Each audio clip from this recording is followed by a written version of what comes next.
ngayon sa New Testament tayo, so para malaman natin kung sino yung ating pastol. At sinabi na kung pumasok tayo sa pintuan ng kulungan, tupa, hindi umakyat sa ibang daan. Dapat papasok tayo sa pintuan, sa tamang pintuan mga kaibigan ng kulungan, hindi yung sa ibang daan kasi kung sa ibang daan, ang ibig sabihin daw nun ay tulisan at magnanakaw. No, katotohanan sinasabi ko sa inyo, ang pumapasok sa hindi pintuan ng kulungan ng mga tupa, kundi umaakyat sa ibang daan, ay gayon ay tulisan at magnanakaw. Datapwat ang pumapasok sa pintuan ay siyang pastor ng mga tupa. Binubuksan siya ng bantay pinto at dinidinig ng mga tupa ang kanyang tinig at tinatawag ang kanyang sariling mga tupa sa pangalan at sila'y inihahatid sa labas. Yan mga kaibigan, kilala natin ang ating pastor kung sino siya at alam natin kung ano ang pangalan, ano? So parang ganun din yun, kung alam natin kung sino ang ating Panginoon at Diyos, alam natin ang pangalan ng ating Panginoon at yun ang tinatawag natin. Tama po ba? At dito sa 5 at sa iba'y hindi sila nagsisisunod, kundi nagsisitaka sa Kanya, sapagkat hindi nila nakikilala ang tinig ng mga iba.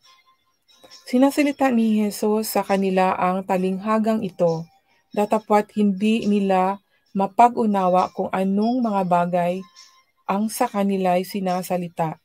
Yan mga kaibigan, yung sinasalita ng talinghaga ang itong mga salita na to.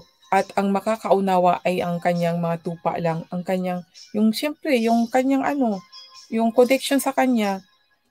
Kaya mag-reflect, examine na tayo sa ating sarili mga kaibigan kung yun,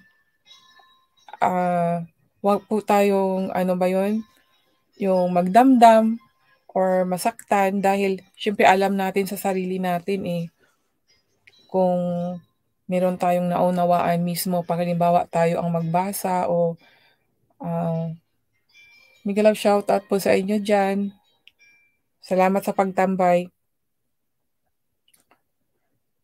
So yun po ang totoo mga kaibigan. Maunawaan natin ang sinasabi ng ating Panginoon, ang ating pastor. Pag tinawag tayo, alam natin na siya yung tumawag. At syempre, di ba, pag alam natin na tinawag tayo, sinusunod, no? Ngayon, actually, no, meron sigurong nakakaunawa, ngunit ayaw lang sundin.